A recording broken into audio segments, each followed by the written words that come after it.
Hi, my name is Mina. I'm one of the teachers this year for Barcelona Knits. You can find me online as Knitting Expat on Instagram, Mina Philipp on Ravelry, Knitting Expat on YouTube, and Mina Makes on Etsy. So those are all the places you can find me online.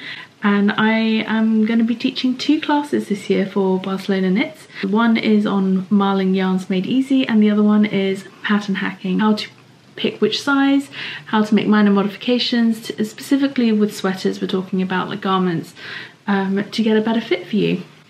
And with marling, I love marling yarns, which is where you hold 2 or more strands of yarn together as you knit to kind of blend the colours visually that way.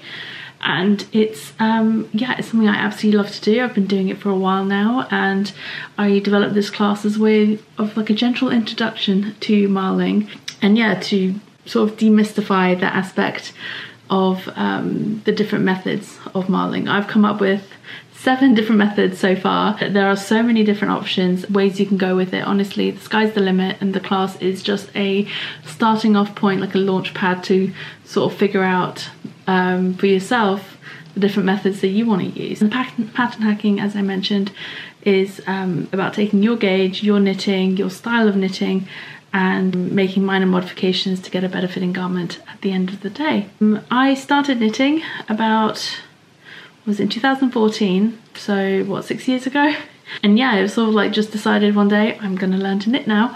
And well, it was a bit more than that, but I'd always wanted to learn to knit, and I finally bit the bullet and I drove to a craft store, and it was like the only one in the city where I live. I lived in Dubai at the time, so perfect time to learn to knit when you're living in the middle of a desert.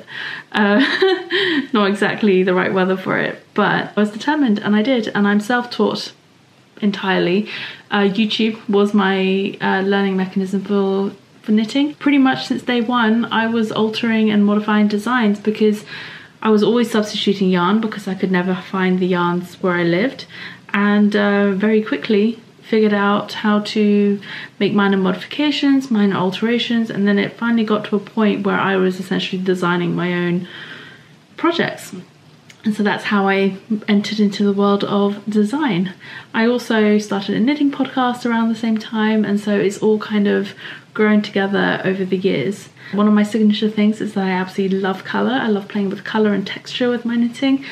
I like my projects to be, and patterns to be, accessible and easy to understand by beginners and more experienced knitters alike. And I like my classes to be the same. I like them to be accessible and informative and fun more than anything else. So I hope you will join me in taking one of these 2 classes that I'm doing this year, and I hope to see you soon.